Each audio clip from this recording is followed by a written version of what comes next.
The movie Brother, Sun, Sister, Moon was born from a near-death experience of director Franco Zeffirelli. In the hospital for months, he became a devout Catholic and promised God that in his next film, he would write about the life of St. Francis of Assisi. The film opens with St. Francis's similar spiritual awakening upon his deathbed. Having returned home from the Crusades, Francis is burned out and disenchanted with the politics and greed of the 13th century church.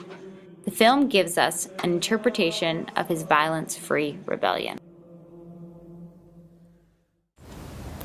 As someone who's not really familiar with St. Francis, I thought the film was really educational, but weird at the same time. There was some great imagery and music, but it was a little hard to understand. Brother, Sun, Sister, Moon went into production in 1970. And to understand the movie, we have to go back in time. The late 1960s was the peak of the hippie era.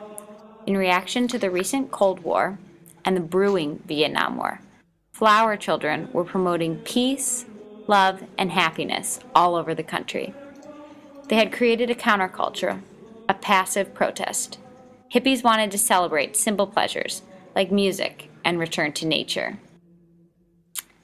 Franco Zeffirelli gave Francis the spirit of the hippie generation in the film. Francis is simple and gentle.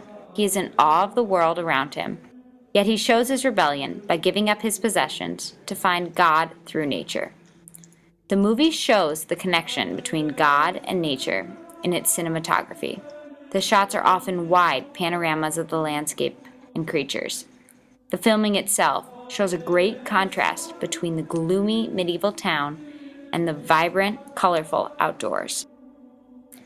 Brother, Sun, Sister, Moon opened in Easter of 1972. The world had changed since he began filming. The Vietnam War was entering in its 12th year, and the hippie counterculture had passed. Young people were now protesting the war.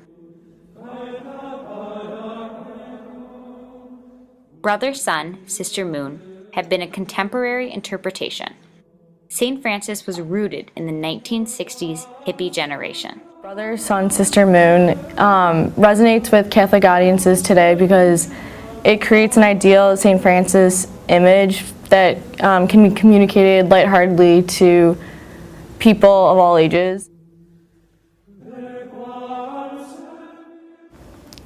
How does the current Pope, Francis I, embody the characteristics of St. Francis from the film?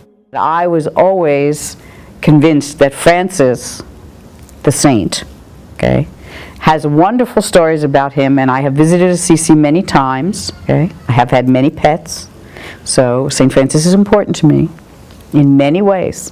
But he is also a radical, and people leave this out. He's a revolutionary.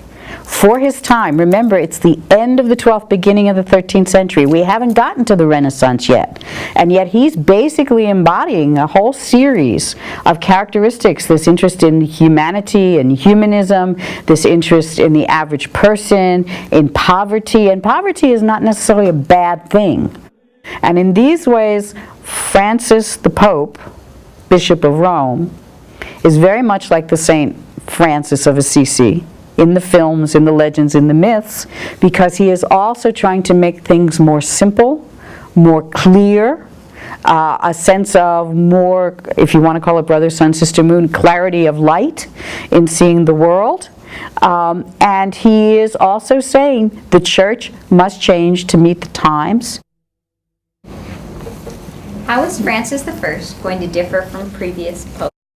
He's clearly someone who wants to remove the Rome focus of the church into the wider worldwide church, and he's partially doing that by steps that he's taken, both in terms of his public persona, not wearing the heavy trappings of the garments, the red mozzetta, and other things, and also constantly referring to himself as Bishop of Rome and trying to be among the people, and these gestures. But he has also opened up a new committee of 8 cardinals who have not been involved, except for one, in the Roman Curia or administration of the Vatican before, to ask them how to reorganize the church. This, of course, he is also taking not simply from his own interests, but his namesake, Francis, who was told, "Go and rebuild my church." And that's what he's doing. He's probably giving us every sense he's going to rebuild the church in a new image.